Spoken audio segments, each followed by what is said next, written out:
Assalamualaikum warahmatullahi wabarakatuh. Kali ini kita akan membahas rangkaian RLC seri. Disimak videonya sampai selesai ya, karena kita akan membahas step by step.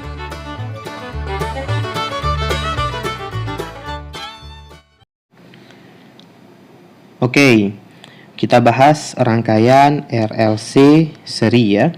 R-nya itu resistor, L-nya induktor, dan C kapasitor. Nah, ketiga komponen listrik ini kamu sudah pernah belajar sebelumnya ya. Nah, sekarang digabung nih ya. Ketiga rangkaian RLC ini dihubungkan ke rangkaian ke sumber tegangan AC ya. Jadi di sini sumber tegangan AC. AC-nya itu alternating current ya, atau arus bolak-balik nantinya ya. Arus bolak-balik ya.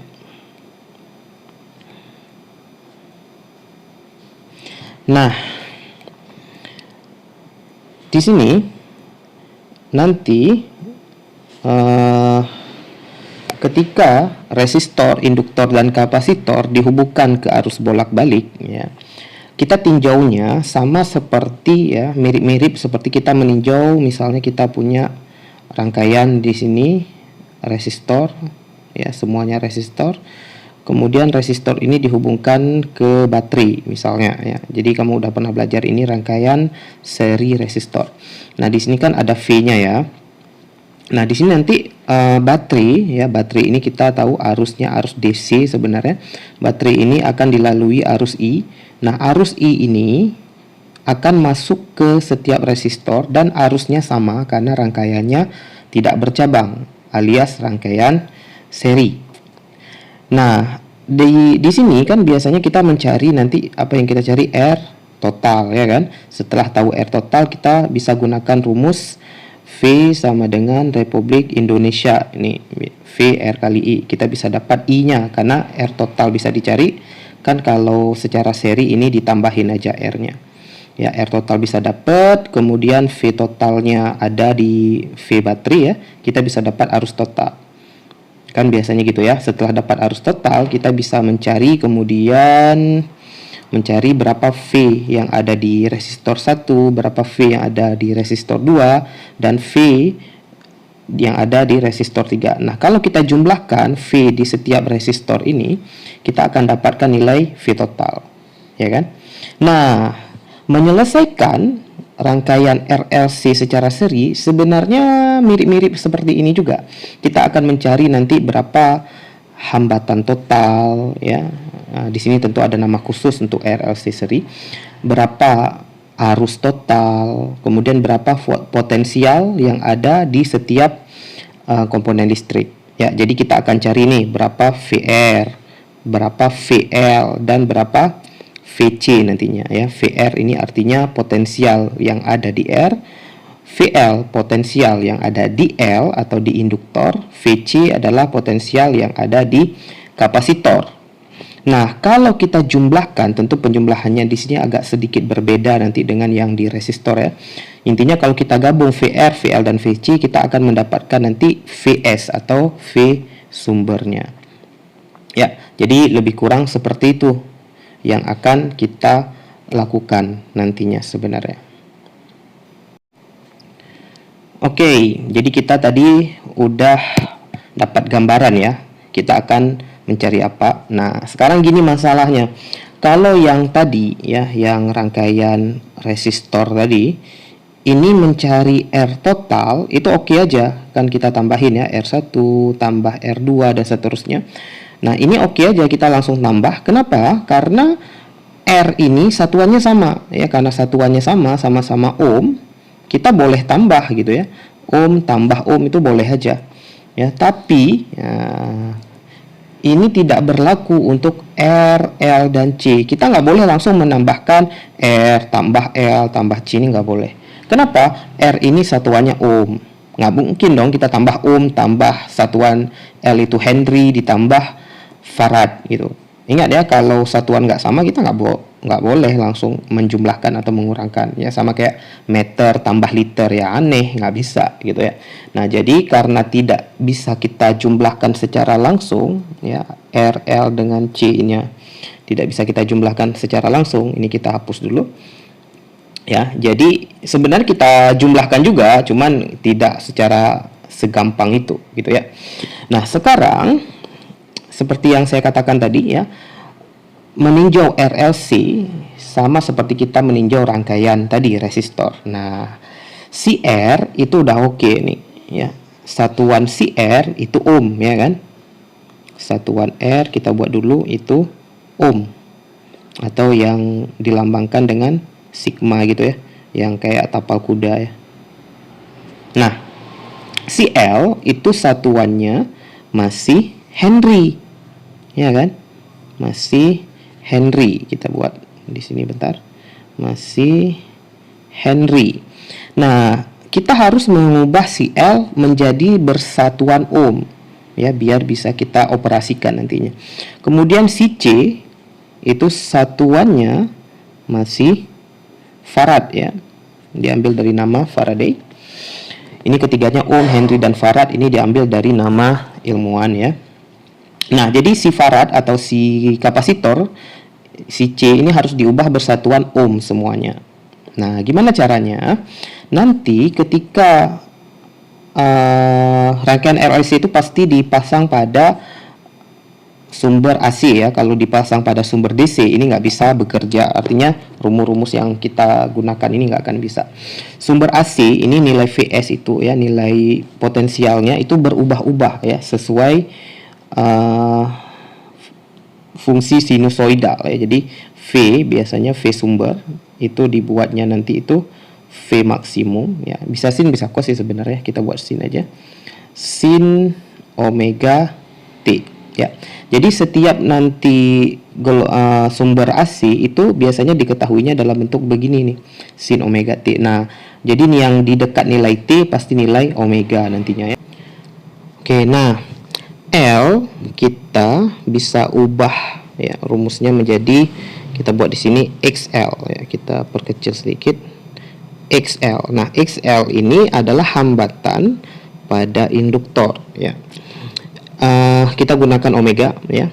XL rumusnya omega kaliin L. Nah, di sini dengan bermodalkan L induktor ya, bermodalkan L yang bersatuan Henry, kita bisa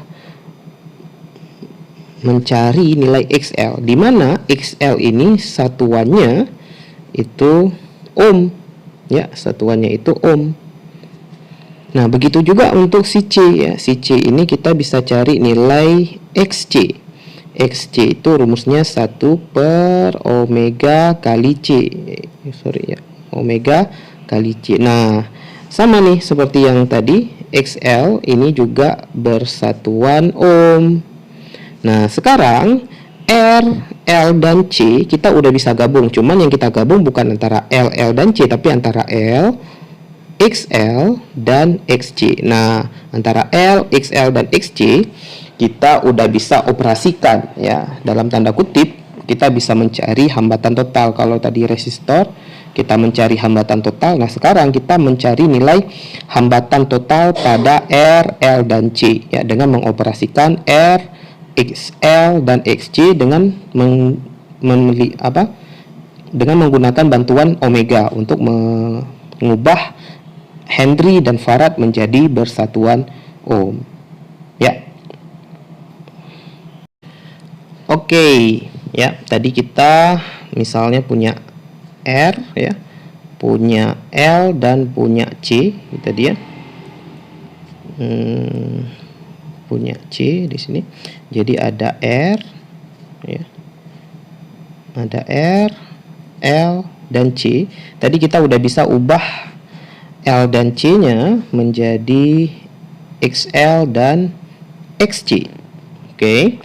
Nah, sekarang tadi tentu di sini dihubungkan pada tegangan arus bolak-balik ya. Nah, di sini V-nya V sumber. Nah, R, XL, dan XC kita bisa gabung untuk mencari yang namanya ini, impedansi rangkaian. Nah, impedansi rangkaian ini dalam tanda kutip ya, itu bisa kita buat namanya sebenarnya hambatan total nih dalam tanda kutip ya. Artinya kalau yang tadi resistor ya, kita bisa gabung R1, R2, R3 secara seri mencari R total. Nah, kalau RLC kita gabung yang ada hambatan pada si R, hambatan pada si L, dan hambatan pada si C, kita gabung itu membentuk impedansi ya. XL dengan XC ini disebut reaktansi induktif yang ini. Kemudian yang ini reaktansi kapasitif. Itu definisinya adalah hambatan pada L dan hambatan pada C. Ingat ya, tadi XL dan XC ya kita peroleh tadi. XL dan XC kita peroleh itu dengan menggunakan bantuan omega ya. Artinya apa? XL dan XC ini muncul kalau dihubungkan ke sumber AC. Kalau ke sumber DC itu nggak ada omeganya, sehingga nggak ada XL dan XC-nya. Ya. Nah, sekarang gimana cara kita mencari nilai impedansi? Tentu di sini rumusnya udah ada nih, ya. R kuadrat tambah XL kurang XC di sini, tutup kurung kuadrat, ya. Akar ya, di sini ada akarnya ya. Di sini ada akar. Nah, masalahnya adalah dari mana nilai ini? Kalau kita lihat tegangan efektif rangkaian, rumusnya mirip aja sebenarnya. VR kuadrat tambah VL kurang VC tutup kurung dikuadratkan. Jadi mirip nih sebenarnya rumus impedansi dengan rumus V. Ya, V di sini adalah VS sebenarnya ya. VS ya. Jadi di sini ini adalah nilai VS. Ya, VS ini adalah V totalnya, V sumbernya. Nah, nilai ini ya, nilai Z dan nilai VS ini, kenapa rumusnya bisa begini? Itu diambil dari yang namanya diagram fasor nantinya ya. Nah, nilai impedansi rangkaian dan tegangan efektif, kenapa rumusnya bisa begini ya? Kenapa bisa begini dan begini? Itu diambil dari diagram fasor ya. Jadi diagram fasor kalau kita buat di sini namanya diagram fasor ya. Kenapa rumusnya bisa begini? Ini sebenarnya mirip seperti kita menyelesaikan vektor ya sebenarnya. Kita buat agak besar lah di sini. Nah, nilai R kita buat warna hitam aja ya. Ini udah warna hitam. Kita buat ke sini. Kita perbesar sedikit tintanya. Ya, dia dari sini nih. Nah, gitu. Nah, ini adalah nilai R ya. Bentar. Nah, ini adalah nilai R ya. Kemudian kita buat warna yang lain. Ini adalah nilai XL yang ke atas, dan yang ke bawah ya, yang ke bawah itu adalah nilai XC. Nah, kalau kita menyelesaikan vektor, 3 buah vektor seperti ini, untuk mencari resultannya tentu kita harus menyelesaikan yang ada pada ini dulu nih, XL dengan XC-nya. Karena mereka berlawanan, maka langsung dikurang. Makanya di sini XL kurang XC. Kalau XL dengan XC udah kita operasikan, bisa aja XL-nya lebih besar ya, atau XC-nya lebih besar ya. Artinya XL dengan XC hasil resultannya bisa ke atas atau bisa ke bawah ya kan. Kalau XL-nya lebih besar, misalkan XL-nya lebih besar dari XC, berarti tanda panahnya ke atas totalnya ya. Kalau XL lebih kecil dari XC, itu berarti tanda panah totalnya atau resultan totalnya menjadi ke bawah ya kan. Jadi di situ nanti muncul fasenya positif atau negatif sebenarnya. Nah, misalkan gini aja lah, XL-nya lebih besar kita ambil ya, XL-nya lebih besar, maka diagram fasornya menjadi lebih kurang seperti ini. Kalau kita buat ini warna ini, nah yang ke atas sini itu adalah hasil dari XL dikurang XC. Kemudian yang ke kanan ini ya, ini adalah nilai R yang tadi. Nah, sekarang R dengan total dari XL kurang XC itu harus kita gabung secara vektor. Gimana caranya? Ya gampang aja, ini tinggal kita gabung ya. Berarti kita buat warna hitam aja. Ini ini ke bawah. Nah, ini adalah nilai yang namanya nilai Z ya, atau nilai impedansi. Makanya ini kan R, XL dan XC ini tinggal kita selesaikan secara Pitagoras ya. Nilai R kuadrat ya, XL kurang XC kuadrat akar ya kan, ini kayak Pitagoras jadinya. Makanya rumusnya jadi begini. Nah, diagram fasor untuk V itu sama aja sebenarnya. Jadi diagram fasor untuk V sama aja. Yang ke kanan nanti itu VCR ya, yang ke kanan itu VCR, kemudian yang ke atas itu VCL, yang ke bawah itu nanti VCC. Makanya rumusnya mirip nih seperti yang di atas. Ya, jadi VL dengan VC dikurangkan dulu, dikuadratkan ya, kemudian VR-nya juga gitu ya, dicari. Nah, nanti setelah itu ada rumus satu lagi yang terakhir, sudut fase rangkaian. Jadi sudut fase rangkaian ini yang tadi ini jadi tan pesi nih ya. Ini tan pesi, ya, kita bisa buat theta juga sebenarnya. Ini bisa aja misalnya di sini. Nah, kalau untuk kasus yang tadi yang ini nih, jadi sudutnya di sini nih. Ya, sudutnya kita buat theta aja lah. Jadi ini tan theta misalnya. Nah, sudutnya itu bergantung nilai XL kurang XC nanti per R di sini. Ya. Atau yang ini tadi dari si tegangan ya. Jadi VL kurang VC per R yang ini. Nah, jadi sebenarnya mencari fase ya, sudut fase pada rangkaian RLC ya, selama kita tahu nilai XL, XC dan R itu udah aman aja. Atau VL, VC dan VR. Ya. Tinggal kita cari sudut yang dibentuk aja, atau kemiringannya sebenarnya ya, kemiringan si impedansi sebenarnya, kemiringan si Z. Ya. Nah, kalau kamu mempelajari ya rangkaian RLC ini, itu bisa dirangkai nanti kadang-kadang secara RL aja, atau RC aja, atau LC aja. Jadi nggak harus ketiga-tiganya ada. Nah, rumus impedansi dan rumus tegangan ini masih berlaku yang ini. Ya, cuman tinggal kita buat aja, misalnya nih, kita ambil satu contoh ya. Rangkaiannya cuman ada RL, nggak ada C-nya. Maka tidak ada komponen kapasitor. Karena nggak ada komponen kapasitor, maka nilai XC dan VC-nya menjadi 0. Maka rumusnya yang ini menjadi 0, yang ini menjadi 0. Maka rumusnya ya tinggal aja Z sama dengan akar R kuadrat tambah XL kuadrat ya, XL kuadrat. Kalau si V juga gitu, VR kuadrat tambah VL kuadrat. Nah, begitu sebaliknya, kalau RC berarti L-nya nggak ada, dan seterusnya. Ya, jadi kita langsung aja mempelajari rangkaiannya RLC. Kalau kamu lihat di buku-buku, ada juga yang langsung RLC, kemudian menjelaskan seperti ini. Ada yang jelaskan dulu RL dulu gimana, RC dulu gimana, dan seterusnya. Itu kepanjangan. Ya, oke. Oke, selanjutnya nih, sifat rangkaian RLC. Yang pertama, sifat rangkaian RLC bisa bersifat induktif. Nah, induktif ini kalau syaratnya ya, XL itu lebih besar dari XC ya. XL lebih besar dari XC. Nah, akibatnya apa? Yang tadi itu akibatnya karena XL lebih besar dari XC, ingat ya, XL-nya ke atas, XC-nya ke bawah, maka hasil XL kurang XC ini jadi ke atas. Ya.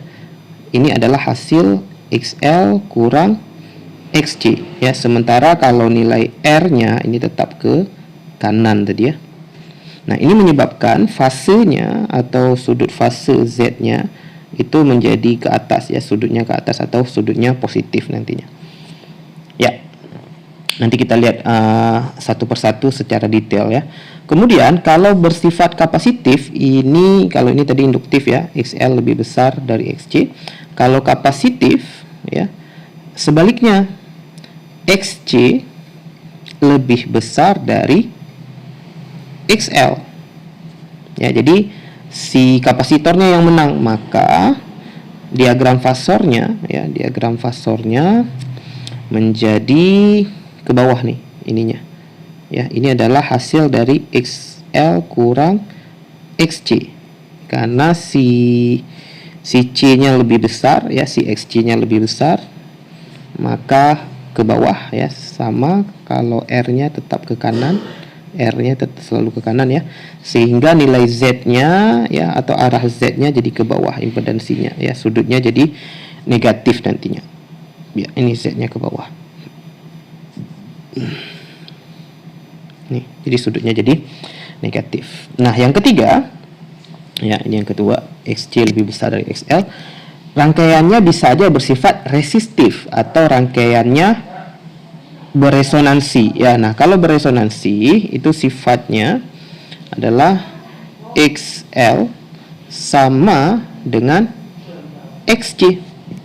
Ya, jadi rangkaiannya bersifat resistif. Nah, kalau sama apa yang terjadi? XL dengan XC jadi saling meniadakan nih, yang ke atas dengan yang ke bawah ini sama besar, sehingga jadi sisa CR aja, CR tok sisanya ya, CR aja yang CR yang sisanya, sehingga Z-nya sama dengan R nilainya ya. Jadi rumus yang tadi itu menghasilkan Z sama dengan R ya, karena XL kurang XC menjadi 0 jadinya, karena XL sama dengan XC, XL kurang XC menjadi 0 ya, menjadi 0 di sini, sehingga nilai Z sama dengan nilai R jadinya ya, gitu. Oke. Kalau rangkaiannya bersifat induktif, apa efeknya? Nah, kalau kita gambar grafik ya tegangan terhadap arus, nah di sini nilai tegangannya nanti itu lebih mendahului arus ya. Jadi ketika mulai grafik V dengan I, ingat ya, V dengan I karena ini tadi AC ya, maka V dan I itu bentuknya sinusoidal begini, nilai V dan I berubah-ubah. Jadi kalau kamu eksperimen itu nanti nilai V dan I nya tentu berubah-ubah. Nah, untuk rangkaian yang bersifat induktif, V itu mendahului I. Jadi V mendahului I.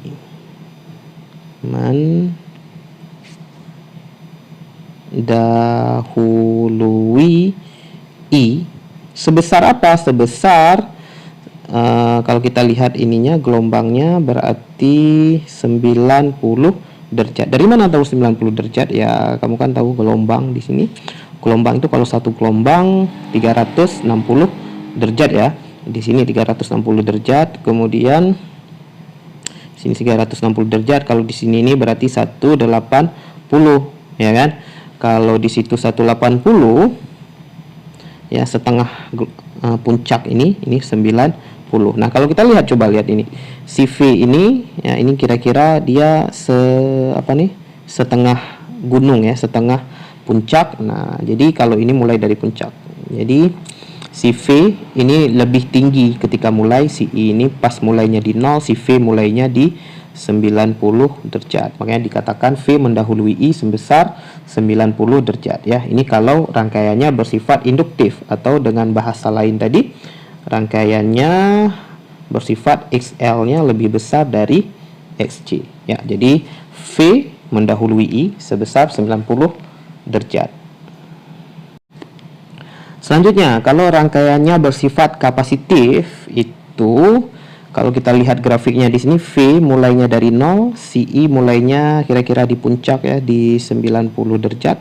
Maka kalau bersifat kapasitif ya, 90 derajat, I mendahului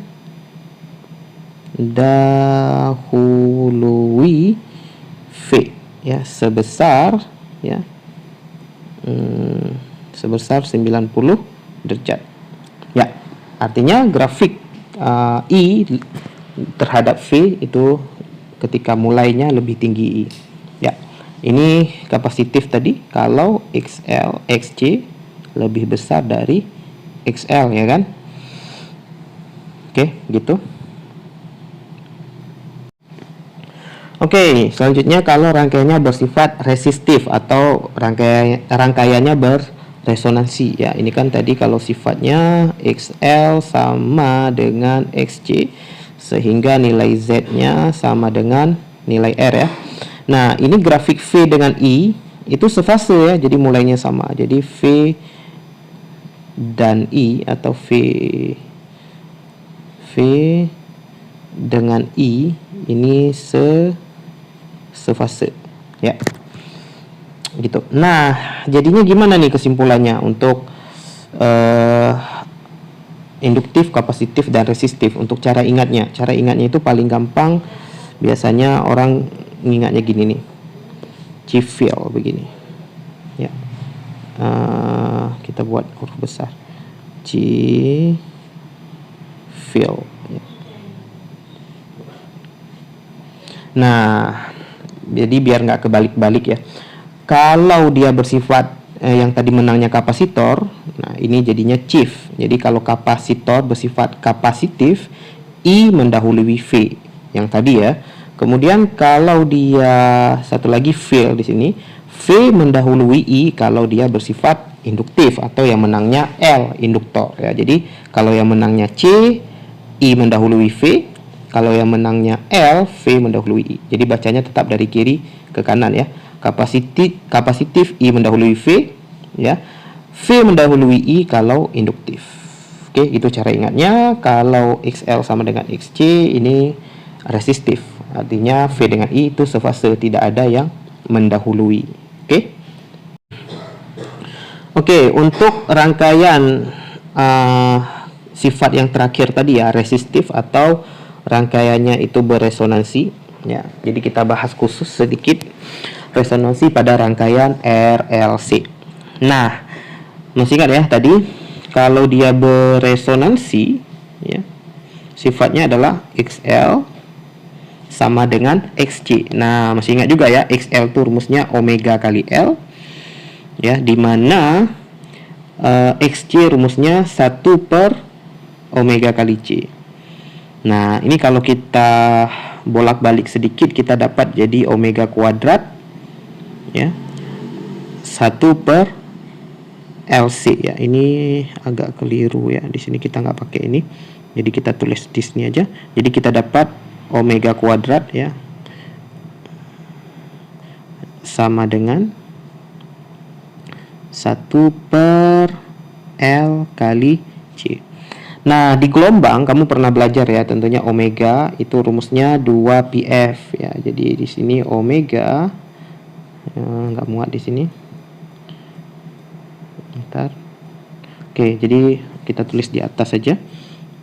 Omega sama dengan 2 kali pi kali f ya. Kali f. F-nya itu frekuensi. Nah, kalau kita masukkan ke sini omeganya 2πf ya. Tapi karena kuadrat jadinya gini, 2πf tapi kuadrat ya, kuadrat sama dengan 1 per L kali C nih ya, 1 per L kali C. Nah, sampai di sini kita tinggal ubah sedikit sehingga kita dapat nanti rumus F sama dengan apa? Sama dengan yang ini ya. Ya, F-nya 1 per 2pi akar 1 per LC. Nah, ini dinamakan frekuensi resonansi. Ya, frekuensi resonansi ya. Ingat juga ketika keadaan resonansi, nilai Z-nya itu sama dengan nilai R tadinya ya. Nah, ketika terjadi frekuensi resonansi, kalau kita buat grafik di sini nih ya, ini F-nya ini ya, ketika terjadi frekuensi resonansi di sini, nilai R per Z ya, nilai R per Z di sini itu nilainya 1 ya, di sini 1 nih. R per Z 1 karena Z sama dengan R, jadi 1. Artinya apa? Ketika terjadi frekuensi resonansi, ini nilai Z-nya itu minimum sebenarnya. Nilai Z-nya minimum ya, sehingga nilai R per Z itu paling kecil ya, gitu Nah, jadi di sini akan menghasilkan kalau Z-nya minimum, nanti arusnya akan maksimum ya pada keadaan resonansi. Ya, gitu dia.